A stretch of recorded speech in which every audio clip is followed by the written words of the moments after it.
Hey everyone, welcome back to the Making It in Manhattan podcast. This is part 2 of the wedding episodes.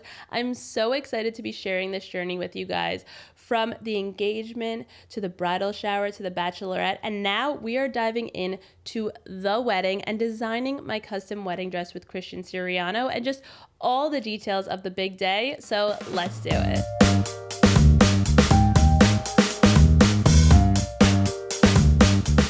So I think we need to kick off this episode with designing my custom wedding dress with Christian Siriano and how all of that actually came about, because I get asked that question so much, and it was such a dream come true for someone like me who grew up religiously, and I mean religiously, watching Project Runway. Getting to work with Christian and his team one-on-one to design the dress was such a dream come true. So when I got engaged, the first thought was, how do you pick your wedding dress? Like, this is so stressful. How do people go into stores and try on millions of dresses and then decide on the one? So I thought to myself, well, it would be amazing if I could work with a designer that I really love and admire and design something completely custom that no one will ever have again. So I immediately thought of Christian Siriano because he just designs such beautiful dresses. I mean, if you look on his website or at any of his runway shows or on his Instagram, they are truly like dresses to just dream about, like tulle and sparkle and fantasy. And that's what I wanted for my wedding. I wanted something romantic, but classic, but also fun and different. So the very first step was just reaching out to him. And immediately he got back to me and was like, of course, I'd love to work with you and design your wedding dress, which, first of all, that was just so incredible and I couldn't believe it. So then the next step was just meeting with his team and going over like the timeline of things. So when's the wedding?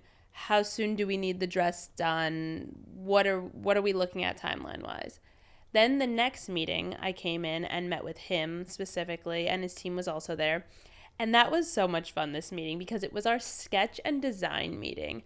And so essentially I went in with a stack of just like inspiration photos I had seen online and things that I was loving on, that I had seen in terms of bridal, and could show to him and be like, okay, well, I kind of like a top like this, but then a bottom like this seems more like me, and taking bits and pieces of things that I really loved and putting them all together.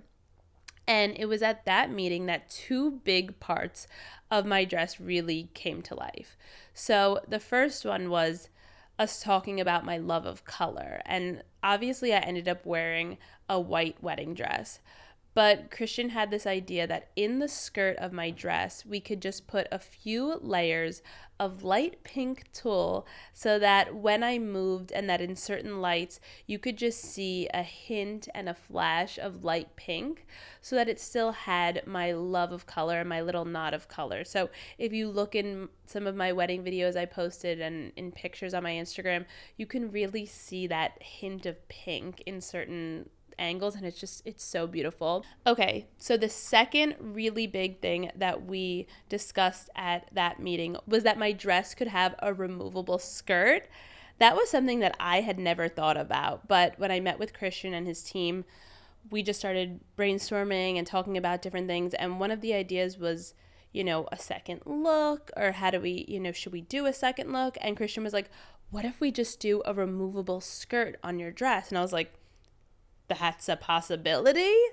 And he was like, of course it can be like a possibility. So the whole idea was that we would have the same top. So the top would be the constant, and then we would have two different skirts. So we'd have my huge big ball gown skirt, and it essentially would be removable. It would come off. And then I would have a second smaller skirt that about halfway through the night I would put on. So that at that meeting was when we discussed that idea, and that idea came to life. So honestly, I was like so excited about that part, and I just thought it was so fun because at first I liked the idea of a second look, but then my thought was, we're going to spend so much time designing this dress, and I want to wear it for as long as possible. So to get to still have the overall same shape and feel and same dress on the top is really cool, because then you're not totally, wearing your big dress for like 2 seconds and then taking it off and wearing something different. Essentially, it'll still be that dress. So essentially, I have one wedding dress with 2 skirts, which is really cool because I will definitely wear those skirts again. So we had the first initial design meeting. Then months later, I came back in to try on like the very first sample of my dress, and we tweaked and we edited and we tried it on and we got it more fitted and talked about more flowers and bigger tulle and changing up the sleeve and this and that.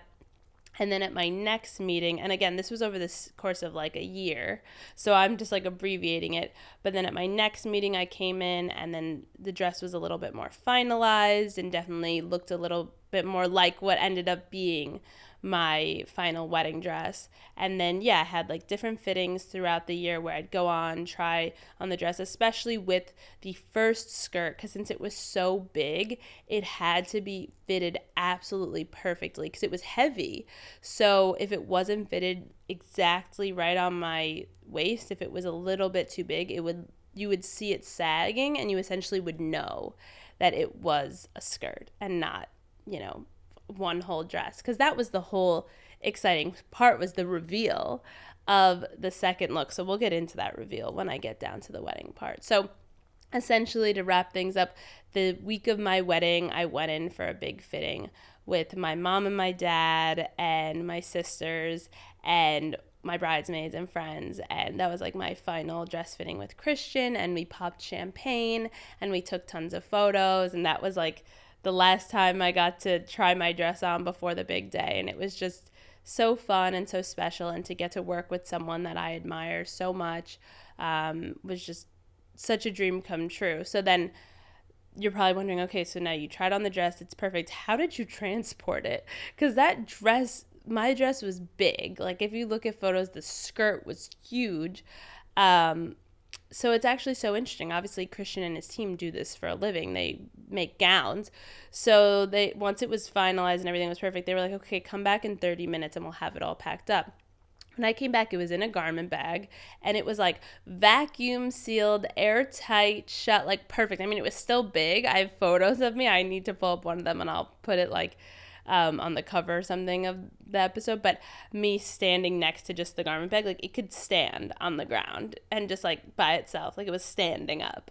So then we essentially put it in a big Uber XL and went home. And then thankfully it was in like a white garment bag, so you couldn't see through it or anything like that. So then the night before the wedding, so for those of you who don't know, I got married in Long Island, and my reception was at Bourne Mansion. It's this beautiful old mansion on the water, and our ceremony was at St. Patrick's in Bayshore. And so the night before, we had a rehearsal at the church, and all of our bridesmaids and groomsmen came. We did a great rehearsal, which I think is so important, to make sure everyone's standing on the right side, everyone's doing the right things, so that the day of, you have absolutely nothing to worry about. Everyone will just walk in, stand in their spots, and be perfect. So it actually was raining the day of our rehearsal and the rehearsal dinner and everything, but thankfully it was just the rehearsal, so it wasn't bad. But it was like torrential. When we got to the rehearsal dinner, you could hear it from inside the restaurant. It was downpouring, which got me a little nervous because all week I kept checking the forecast. And so we got married in November, which of course is like hit or miss. November, it could be a beautiful fall day or it could be a freezing and snowing fall day. So I was nervous all week. I kept checking the weather app, and one day it would say rain, and then the next day it would say no rain. So I was hoping at the rehearsal dinner, when it was pouring rain, it was getting it all out. I was like, okay, get it all out, get all the rain out, so that tomorrow it'll be beautiful. So to the rehearsal dinner, my rehearsal dinner look, which I loved this look as well, I wore a vintage Nicole Miller bridal dress. So Nicole used to make bridal. So it was from Nicole's archive. And I went to her archive, and she pulled out like 5 of her vintage wedding gowns and dresses that she used to make. And it, funny enough, was the first one I tried on. And we both looked at each other, her and I, and we were like, That's it. That's the one. She had seen pictures of my actual wedding dress. So we wanted to pick something that was very different than my wedding dress. Since my wedding dress was big and tulle, for the rehearsal dinner, we chose something very sleek and form-fitting. And it was an off-the-shoulder, form-fitting white dress, and it was beautiful. And I styled it with this beaded white choker, the nude Gucci kitten heels that have like the little G's on it, all in crystal, white silk gloves, which is like my favorite part, and these big white earrings. So that was the rehearsal dinner look. And then, as I mentioned in the part 1 of the wedding podcast, my sisters brought my big bow hat from the bridal shower and made me put it on for some photos because apparently it's good luck. So there's really cute photos because we had a big Italian dinner, and I think it was very symbolic because growing up, my dad is Italian, and he was always, he still loves it, but he loves family dinner, Sunday family dinner, and going and having a big Italian dinner at a restaurant or something. So for me, it was like the last, not that obviously nothing's changing. You're getting married, but you're still the same person. But the last like big Italian family dinner before I got married, and it was with Dave's family as well. So it was a very fun, like welcoming them into, everything. And there's really cute pictures of me like eating pasta with Dave and eating cannolis with my big bow hat on. So the rehearsal dinner was great. It was just immediate, bridal party and like immediate like siblings and family and things like that. And then I did have my one of my photographers who ended up shooting my wedding the next day. She was my film photographer, come to the rehearsal dinner as well, just to get some photos of the rehearsal dinner as well, so I could have them forever. It only happens once. So then the big day, I barely slept at all the night before. I was so nervous. But the night before, I was staying in a hotel in Long Island, and I had this big suite, and I asked my 2 sisters to stay with me the night before. We all slept in one bed. So the 3 of us were like huddled in a bed because me and my sisters are really close. So it was like, we had one last sleepover together like before the big day. And I barely slept at all. Woke up like right at 6 a.m. Couldn't eat anything, couldn't drink. I was so nervous, and not nervous at all about getting married. I was more so nervous about everything going right. Is the dress going to be perfect? Am I going to like my hair and makeup? Like, even though I'd gotten a trial and I work with the hair and makeup artist, I use them all the time. I was so nervous about like, is it going to be perfect? Is everything going to be perfect? So my hair and makeup, I got it done by, their names are Kat and Irving, and they work at LRN Beauty, and they're amazing. They do my hair and makeup often for different photo shoots and things like that. So I ultimately really had nothing to worry about. And for my first look, I did my hair down. I wore extensions, more so for volume than for length. And I had just like big curls. And then I did a second look later on in the night when I changed my skirt. So we'll talk about that in a little bit. So what did I wear while I was getting ready? That was a big thing for me. I was like, what should I wear while I'm getting ready? And you see everybody in like the cute pajamas and things like that. So I ended up finding this pair of pajamas that were mainly white, but then around the pant leg and around the armholes were blue feathers. And I had never seen that before. I'd only seen like all white pajamas with feathers or all pink, like all one solid color. So that I liked that it was the all white with the pop of blue at just the feathers. So it was my something blue. And then I'm wearing them right now while I'm recording and filming this. I wore white Miu Miu ballet flats, and that was my look. I wore, this was my little something blue and my white, and it was very comfortable. And then all of my bridesmaids wore red silky pajamas because my bridesmaids all wore red, which I thought was really beautiful. Red is like one of my favorite colors, and red and pink is one of my favorite color combos. So our color scheme was different shades of all reds and pinks. And a lot of people say like you shouldn't wear red to a wedding for various reasons, but one of them was like it's just too loud and too bright and it like takes away from the bride.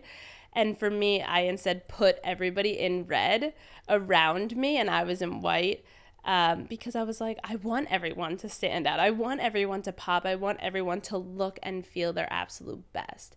And I just need to talk about my mom's look, because my mother looked so stunning on my wedding day. And it even made it into some of the press how good she looked, because my mom wore this gold sequin dress. The whole thing was gold sequins, long sleeve, and she did her hair in an updo, and people literally were like, is that Caroline's sister? She looked stunning. And I just think something as a bride that a lot of people fear about is like, I don't want anyone to take attention away from me. I don't want anyone to be too loud or too bright and take away from me. And I told everyone, I'm like, wear color, wear sequins, wear your brightest, boldest thing. Like, I'm not worried. I'm going to be in a huge white tulle dress. Like, there's no way you can like miss sight of me. Like, I'm very big. I'm very loud.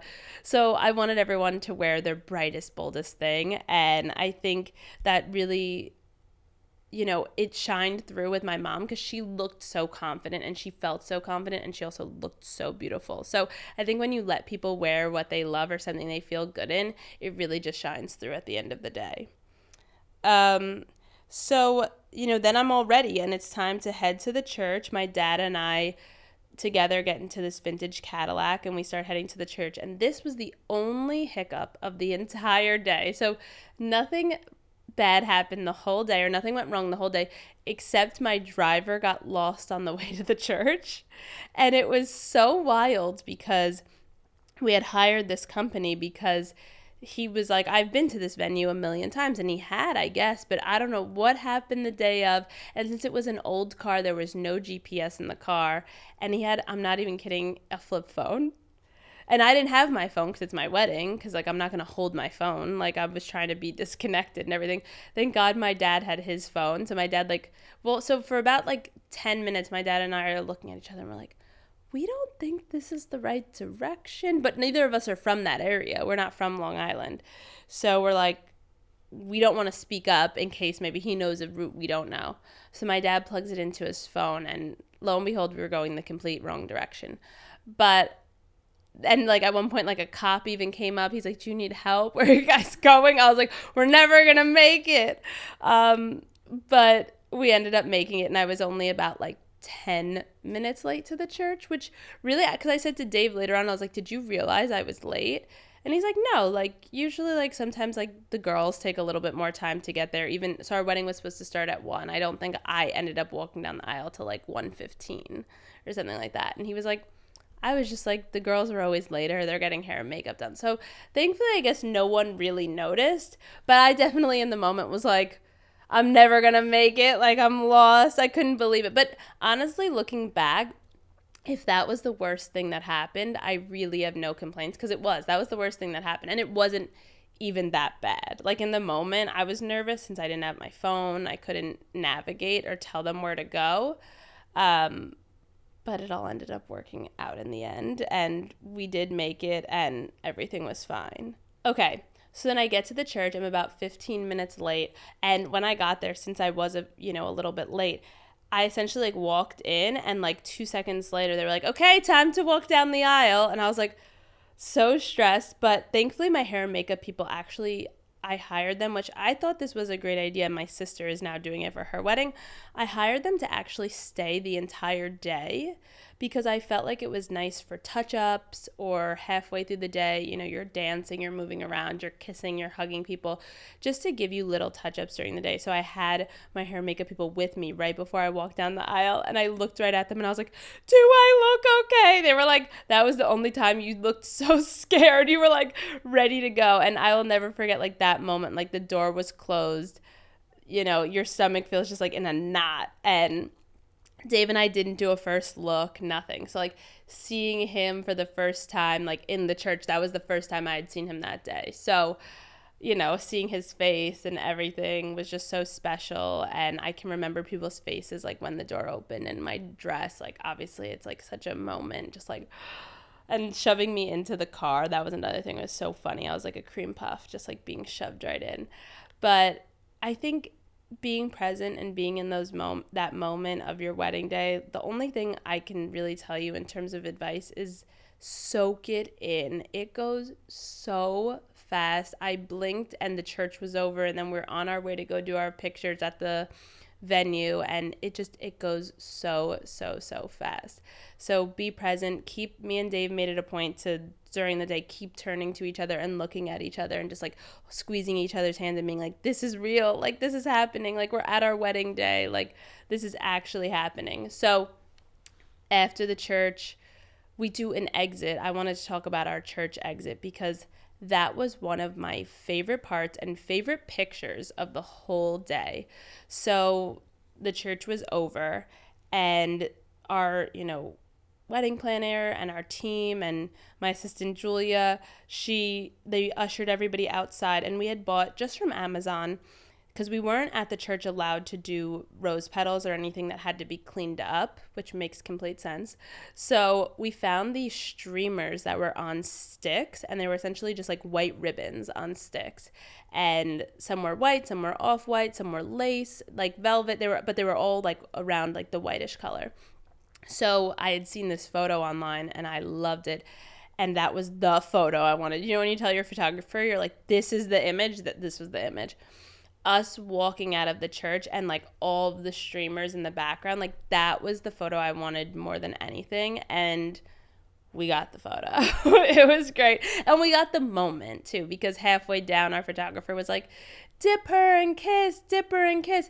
And he dipped me and we kissed, and like in my big dress, it looks so great and it's just so cute. And so if I can tell you something, I know some people hate attention and they're like, I don't want to, because don't get me wrong, your wedding is so much attention. It's like attention overload. And Dave and I kept saying, we're like, this is so much attention, but it happens once. And if I can tell you one thing, do the church exit, do the exits, do things that are fun and silly moments and things. Like we looked out in the crowd and now we have it all on video too. And we're like, there's that cousin, there's that person. They're all waving the streamers and screaming and so happy. So do the church or the venue exit or whatever it might be. It's definitely so worth it. So then we leave the church, and then Dave and I now get into the vintage Cadillac, and we drive to Bourne Mansion where the ceremony is. Thankfully, the driver did not get lost this time. I honestly think he followed the other limo this time to the venue. So then we got to the venue, and for the next few hours, we did photos. And it was daylight savings time since the wedding was in November. So I think our wedding was from like 1 to 2 at the church, and then from 2 to like 6 was photos, but it really was only from 2 to 5, because by 5 p.m. came, like the sun had set, and then around 5 I went back up to the bridal suite and I did a touch-up of hair and makeup and like relaxed for a little bit, had a snack, had some champagne, and honestly just like soaked it all in before everything was about to start, the cocktail hour, seeing everybody. And I will say, having a great maitre d' really makes a difference. At Bourne Mansion, the maitre d's name is Steve, and he ran a tight ship. He was like, this time is this, and this time is that, and, making sure, like, nobody, like, takes up too much of your time, and making sure that Dave and I get to be together throughout it all really was so amazing. So just to talk a little bit about the venue real quick, as I said, our color scheme was different shades of pink and red, and florals for me was like it, because our venue was an old real mansion. So it was very beautiful, and it already had chandeliers and fireplaces and cool wallpaper and a lot of things that already lent to being beautiful decor. So for me, I really wanted cascading florals down the staircase and beautiful florals on the fireplace. And then, we did a lot of the way, I'm not a florist, obviously, but the way my bouquet was, it was like very sprouty. The flowers were like sprouting out of the bouquet, if you see a picture. And then we kind of kept that overarching theme in the centerpieces as well, and on the cake as well. So on our cake, we did like florals cascading down the side of the cake. So nothing felt too perfect, if that makes sense. Like it wasn't like a little circle of flowers. That's just not very me. Like I'm very eclectic as a person, and like I'm literally sitting here right now on the couch with like a tulle boa and a crown on. Like I wanted things that just felt wispy and fairy tale like. Being in a mansion, I wanted it to be a big just mansion party and fun, and I wanted everyone to dance the whole night and drink champagne, and that's what I wanted. So and that's what it was. It was just that everyone danced the whole night. At one point, Dave and I turned and looked out on the dance floor, and everybody was dancing. Like no seat had anybody in it. So that was really great. And something else we did that I think also just made the dancing so much more fun was we had a DJ, but we had a DJ with live instruments. So the DJ came with a saxophonist and with a drummer. And so the saxophonist kept going out in the crowd during the middle of the night and like accompanying the music and the songs to a saxophone. And it was just so beautiful and had a real richness to it. So we did our big entrance into the venue. We did our first dance. We did our, father-daughter dance, and Dave did the dance with his mom. And for our first dance, we did the song Have I Told You Lately by Rod Stewart. That had been like our song forever. And that was our song at our engagement in the lavender field too. That was the song that was playing, and then it was our wedding song. So it just had a really beautiful significance. So then after dinner, about halfway through the night, was when I went upstairs to do my skirt change. So I didn't even tell Dave there was a skirt change or that anything. I was just like, oh, I have a second outfit of sorts. So I ran upstairs with my sister, and we quickly just like pulled the skirt off. I put the second skirt on, and then I had my hairstylist just change my hair into a low bun because I was dancing so much. I was like sweating, and like when you have extensions in your hair, it gets all crazy. So it was perfect. It was the perfect dancing look because my second skirt was essentially just like a shorter version of my first skirt. So my first skirt was a huge tulle skirt. So my second skirt was a short tulle skirt that was poofy, and it had just a couple like pieces of tulle that cascaded in the back. So it had like a little train. And then for my shoes, I wore white Manolos that had just like a small kitten heel, not too high, perfect for dancing. I kept them all on all night. Didn't have to take off my shoes at all. Like they were so comfortable and perfect. So I had told the DJ though that I was doing an outfit change. So we planned it perfect. He put on Whitney Houston, I Want to Dance with Somebody.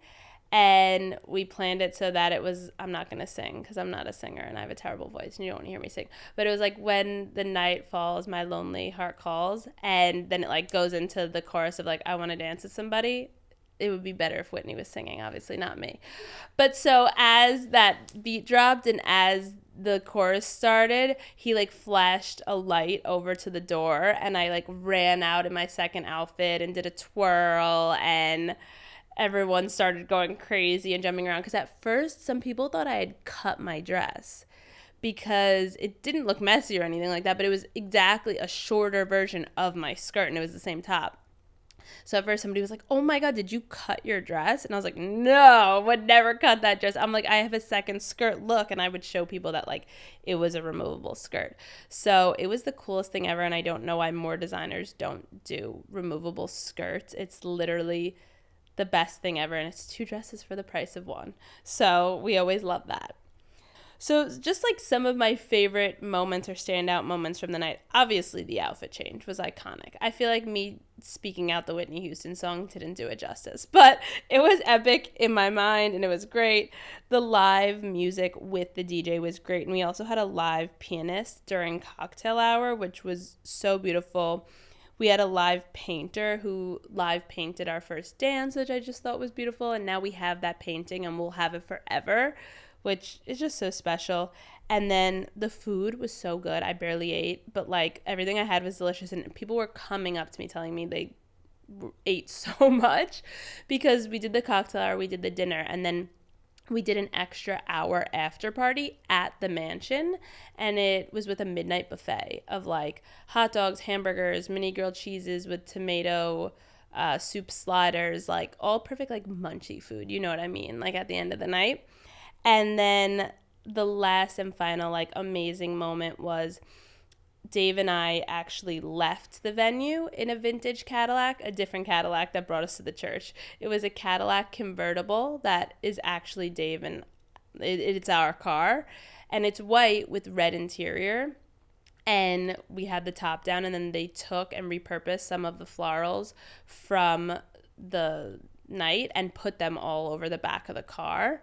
And then they put a just married sign, and they actually, my assistant made like the cans, the cans that tie onto the back of the car. They don't just sell those. You have to go to a grocery store, you have to buy cans, and you have to take a nail and a hammer. She's literally the best person ever, and she was hammering nails through these cans so that we could have our classic can just married flower drive away. So we went and we did a little photo shoot with the car, and then at the end of the night we left and we got into the car, and all of our guests, we had like a nice like big like party bus to take them back to the hotel, but we sat there in the car and like waved goodbye to them as they all drove away. And then we drove away together in the car, because also something I want to talk about is Dave and I both did not drink at the wedding, and that is one of the biggest tips I think I could give to a bride and a groom. I know it sounds crazy, like, you're so stressed, how did you not like drink or have a drink or at your wedding? And I did a champagne toast, don't get me wrong, I drank a little bit of champagne, but one of the biggest things that we had like conversations about this and talked to each other about was, we're going to be running on such high adrenaline. I knew me, I was going to be so nervous. I wasn't going to be able to eat anything until like everything had gone well. So I was like, if I drink, I will not remember the night. And I wanted to remember every single little detail of the night, from the way Dave was smiling while we were jumping around dancing, to like something funny an aunt or uncle said, to just the way the flowers looked. Like, I wanted to remember absolutely everything. And so we both said we were not going to drink. Obviously, champagne toast or like one cocktail is fine. We just meant like we weren't going to like drink at the wedding. And also, we wanted to watch everyone else have fun. Like, everyone else, all of our at the after party cousins who were falling asleep, like, because they had been drinking too much. Just like those little silly Aunt Susie who like just is having the best time dancing the night away. Like, we wanted to remember all those little beautiful moments and those fun things, and also be able to drive back together at the end of the night and then wake up the next day and feel fine and not be like, I forget half of the night and I feel terrible now. So it was perfect. So Dave drove the vintage Cadillac convertible. We drove back to the hotel together, and that was like our first moment of just like, the road was so quiet. It was like 1 a.m. and it was misting a little bit in the air, so it was like a little bit rainy, and it was quiet, and I was in my dress. We had the top down. We were just like getting a little bit wet. And we were just like, this is it. We did it. Like, we're married. Everything was great. Like, all the planning, the stress, the blood, sweat, and tears, it was all so worth it. And it was just like such a beautiful moment. So I highly recommend doing like a little exit, just the two of you in some sort of car, whatever it could be at the end of the night. So my making it a Manhattan tip for this episode, of course, is the day goes by so quick. Just make sure you take moments throughout the day to really soak everything in. Look at your significant other, squeeze their hands, look them in the eye, say things to each other like, we're here. This is it. Like, this is the wedding that we've been planning and working on and stressing about. Like, this is the moment. And look at your friends, look at your family members, your parents, and just really soak in the moment as much as you can, because it goes by in the blink of an eye. It really does. Before you know, you're like, the next day waking up, you're like, that's it. It's over. So our question for this week is, how can people infuse their personal style into their wedding looks while still sticking with traditions? I think for me, I was set on wearing white, which surprised so many people, because I am a color queen. I love color. The brighter, the bolder, the better. But the one thing I pictured about my wedding my entire life wasn't the venue, wasn't, the specific kind of dress, wasn't anything, but was that I would wear white. So I knew I wanted to wear white, but the best way to infuse pops of me and pops of my personal style was through accessories. A fun shoe, a fun earring. I, of course, still wore my glasses to my wedding, and that was a Caroline signature. And then throughout the whole bridal process, I infused cool shoes and pops of color and earrings and jewelry, and always with my rings. My rings were actually my something old and my something borrowed for my wedding, because I wore rings from all special women in my life. So my mom, my grandma, and Dave's mom all lent me like old rings, and that was because I'm a big ring girl. So if you know me, you never see me without rings on, and it was no different on my wedding day. So I had rings on every finger, but they were all rings from special women in my life. So just incorporating special pops of accessories that feel special to you. And then, of course, you can incorporate a little pop of color into your wedding look. I had the little pop of pink in my skirt, and then all across my skirt as well, I had little flower appliques that had little sparkles in them if you looked very closely. So little details on your dress can just make it feel more like you and not just like a traditional wedding dress. And then another story I just wanted to add because it ties into the first part of the wedding episode. So if you listen to part 1, you know that I talked about that it rained the day we got engaged, and then all of a sudden, out of nowhere, the sun lifted and it cleared up. Well, the night of my rehearsal dinner, as I said, it tsunamied, like downpoured. And then the morning of the wedding, it was super gray, like still gray, raining, and just like looked like a yucky day. I was like, oh, this is going to be terrible for photos. And so I was staying in the top floor of the hotel, and I had a chair that was looking out across a window, so I was getting like good natural light. And as I was sitting there getting my hair and makeup done and nervous, I can't even tell you the nerves I had that day just because I was so nervous on everything going perfect. I'm looking out and I could just see trees because I'm in Long Island, and just trees and trees, and it was beautiful, like so many trees. And I'm sitting there getting my hair and makeup done, and all of a sudden, above the trees, I just see the sun lift, and the sun just comes.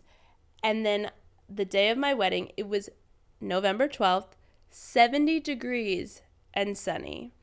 And I said this because our wedding was featured in the New York Times. We had a New York Times reporter come to the wedding, and she featured the whole wedding. And at the end of the wedding, at the end of the article, she included like this quote from me, and I don't know verbatim of exactly what I said at the time, but it happened once with my engagement. I'm gonna like get choked up. It happened once with my engagement, and it happened again on the wedding day. You can't say that kind of thing is a coincidence. My grandma was like definitely looking over me 2 times, the same kind of weather. It's raining and gross out. And all of a sudden, out of nowhere, the sun comes out. I'm like, that kind of thing doesn't happen twice. So someone was looking out for me and watching over me on my wedding day, guys. So start doing your rain dances now and praying for good weather, because I was for months and months in advance, and it paid off and it worked, and someone was listening and made it sunny on my wedding day. So to wrap things up, thank you so much for tuning in and listening to my wedding episodes, part 1 and part 2. This was so fun to just relive my big day and this entire journey with you guys, because it honestly was a dream come true. And every single moment of the journey was so much fun, but it went by too fast. So to get to relive it and to also get to wear some of my fun wedding pieces again, definitely a plus. So leave me a comment on the Making It in Manhattan Instagram. Send us a DM. Send us any questions you might have. Leave us a review, and I will see you guys soon.